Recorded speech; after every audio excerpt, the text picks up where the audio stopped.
প্রধানমন্ত্রীর ইতালি সফরে ৫ চুক্তির সম্ভাবনা, অভিবাসন সহ যেসব চুক্তি হতে পারে এ সফরে। প্রধানমন্ত্রী শেখ হাসিনার আসন্ন ইতালি সফরে ৫টি চুক্তি হওয়ার সম্ভাবনা রয়েছে।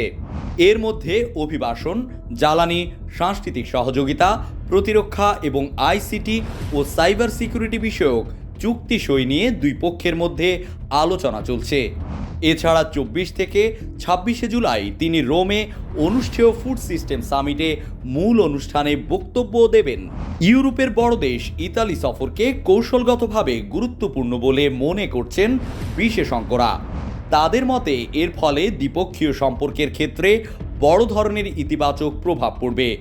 ইতালির ক্ষেত্রে প্রতিরক্ষা এবং আইসিটি ও সাইবার সিকিউরিটি বিষয়ক চুক্তি করা হলে ভবিষ্যতে সম্পর্ক কৌশলগত স্তরে নিতে সুবিধা হবে। এছাড়া ইতালির প্রযুক্তি বাংলাদেশের ছোট ও মাঝারি শিল্পের উৎপাদনে বড় ভূমিকা রাখতে পারে বলে মনে করেন তারা।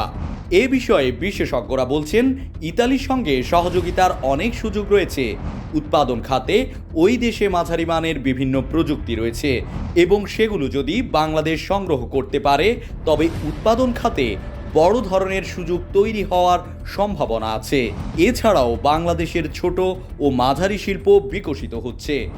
অন্যদিকে যে ইতালির নিম্ন প্রযুক্তি বা লোটেক রয়েছে সেগুলো বাংলাদেশে আনা হলে এখানে বড় ধরনের বাজার তৈরি হবে বলে আশা করা হচ্ছে।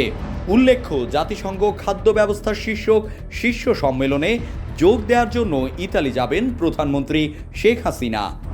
একই সঙ্গে ইতালির প্রধানমন্ত্রী জর্জিয়া মেলোনির সঙ্গেও দ্বিপক্ষীয় বৈঠকের সম্ভাবনা রয়েছে। এর আগে সর্বশেষ ২০২০ সালে ইতালি সফর করেন শেখ হাসিনা। যেসব চুক্তি হতে পারে: মাইগ্রেশন অ্যান্ড মোবিলিটি চুক্তি। ইতালির বৈশ্বিক ফ্লসি প্রোগ্রামের আওতায় অন্যান্য দেশের পাশাপাশি গত ২ বছর ধরে ৭ থেকে ৮ হাজার সিজনাল বাংলাদেশি কর্মী ইতালি যাচ্ছে। ফ্লসি প্রোগ্রামটি সারা বিশ্বের জন্য এবং বাংলাদেশের আগ্রহ ইতালির সঙ্গে বাংলাদেশি পাঠানোর জন্য পৃথক একটি চুক্তি করা, যার মাধ্যমে কনস্ট্রাকশন বা শিপ বিল্ডিং বা অন্য খাতেও যেখানে ইতালির আগ্রহ রয়েছে সেখানে কর্মী পাঠানো যায়। বর্তমানে ওইসব খাতে ইতালির পূর্ব ইউরোপ থেকে কর্মী সংগ্রহ করে। প্রতিরক্ষা চুক্তি।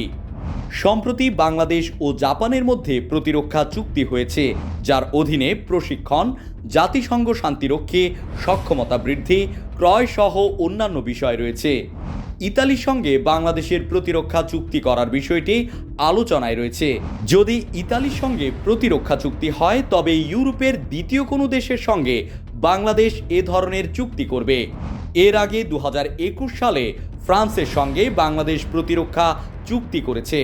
জ্বালানি চুক্তি এর অধীনে ইতালি থেকে এলএনজি আমদানি, নবায়নযোগ্য জ্বালানি সহযোগিতা, জ্বালানি শোধন প্রযুক্তি সহ অন্যান্য বিষয় থাকবে। ইতালির সঙ্গে অভিবাসন ও নিম্নমানের প্রযুক্তি হস্তান্তর খাতে সহযোগিতার বড় সম্ভাবনা রয়েছে। এ বিষয়ে অনেকের ধারণা, অনেক বাংলাদেশি অবৈধ পথে ইতালি পাড়ি জমায়, যা রোম ভালো চোখে দেখে না। দীর্ঘমেয়াদী ও টেকসই সম্পর্কের জন্য এটি বন্ধ করা অত্যন্ত প্রয়োজন। বৈধ পথে ইতালিতে লোক পাঠানোর ব্যবস্থা করা সম্ভব হলে অবৈধভাবে যাওয়া হ্রাস পাবে বলে মনে হয় এবং এটি সম্পর্ক উন্নয়নে সহায়তা করবে বলেও বিশেষজ্ঞদের ধারণা। এছাড়া আফ্রিকার অনেক দেশ, বিশেষ করে মিশরে নিম্ন প্রযুক্তির সরবরাহ করে থাকে ইতালি এবং মিশর থেকে ইতালির প্রযুক্তিতে উৎপাদিত পণ্য পার্শ্ববর্তী বিভিন্ন দেশে রপ্তানি করা হয়।